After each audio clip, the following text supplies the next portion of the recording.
এই জেলার খাবারের স্বাদ যেন একবার জিভে লাগলে ভুলে যাওয়ার নয়। আমাদের কুমিল্লা জেলার জনপ্রিয় খাবারগুলোর মধ্যে অন্যতম একটি খাবার হলো লোটানি। এই খাবারটি এখন প্রায় বিলুপ্তির পথে। ছোটবেলায় দেখতাম আমার নানি দাদিরা সকালের নাস্তায় এই সিদ্ধ চালের লোটানি বানাতে। আমাদের অঞ্চলে এই লোটানি কিভাবে বানানো হয় সেটার রেসিপি আপনাদের সাথে শেয়ার করব। প্রথমে সিদ্ধ চালগুলো ভালোভাবে ধুয়ে নিয়ে 2 দিনের জন্য পরিষ্কার পানিতে ভিজিয়ে রেখেছি। 2 দিন পর চালগুলো ভিজে একদম দ্বিগুণ হয়ে গেছে। চাল মুখে দিলে একটু টকটক স্বাদ পাওয়া যায়, এতে দুশ্চিন্তার কিছুই নেই, কারণ এই খাবারটা টক স্বাদেরই হয়। পর চালগুলোকে আমি পাটার মধ্যে মিহি করে বেটে নিয়েছি। চাল বাটার পর যে খামিরটা তৈরি হয়েছে সেখান থেকে সামান্য একটু খামির আলাদা করে রেখে দিয়েছি, যেটা কিনা আমার পরবর্তীতে কাজে লাগবে। বাকি যে খামিরটা ছিল তার সাথে পরিমাণ মতো লবণ মিশিয়ে নিয়েছি। এবার অল্প অল্প খামির হাতে নিয়ে মিষ্টির মতো বানিয়ে নিলাম। এই খাবারটি দেখতে অনেকটাই আমাদের কুমিল্লার বিখ্যাত রসমালাইয়ের মতো, তবে রসমালাই মিষ্টি হয় আর লোটানিটা হয় টক ঝাল। আগে থেকেই একটি পাত্রের মধ্যে আমি গরম পানি করে রেখেছি। পানি গরম হয়ে গেলে চালের তৈরি দলাগুলো সাবধানে ফুটন্ত পানিতে ছেড়ে দিলাম।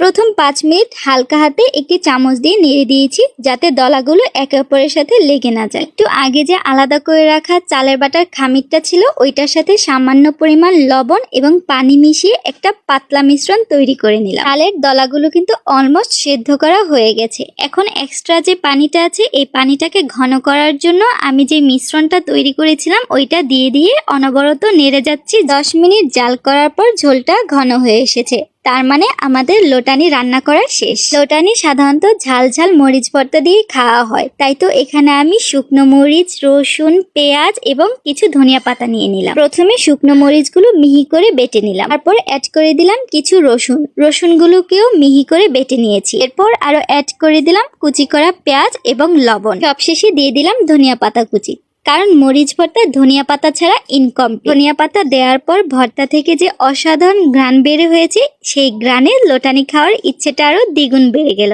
এই তো আমার মরিচ ভর্তা রেডি, সবকিছু রেডি। এখন ঝাল ঝাল মরিচ ভর্তা দিয়ে আমাদের কুমিল্লা জেলার ঐতিহ্যবাহী লোটানি খাওয়ার পালা। লোটানি দেখতে কিছুটা রসমালাইয়ের মতো মনে হলেও এই স্বাদ কিন্তু টক, যেটা কিনা মরিচ ভর্তা দিয়ে ঝাল ঝাল করে মেখে খাওয়া হয়। আমাদের কুমিল্লা জেলার প্রতিটি খাবারেই আছে মাটির ঘ্রাণ, ঐতিহ্যের ছোঁয়া আর স্বাদের গ্যারান্টি। যারা এখনো আমাদের কুমিল্লা জেলার ঐতিহ্যবাহী খাবার এই লোটানিটা খেয়ে দেখেননি, তাদেরকে বলবো একবার হলো বানিয়ে খেয়ে দেখুন। আপনার স্মৃতি এবং জিভে লেগে থাকবে সেই স্বাদ।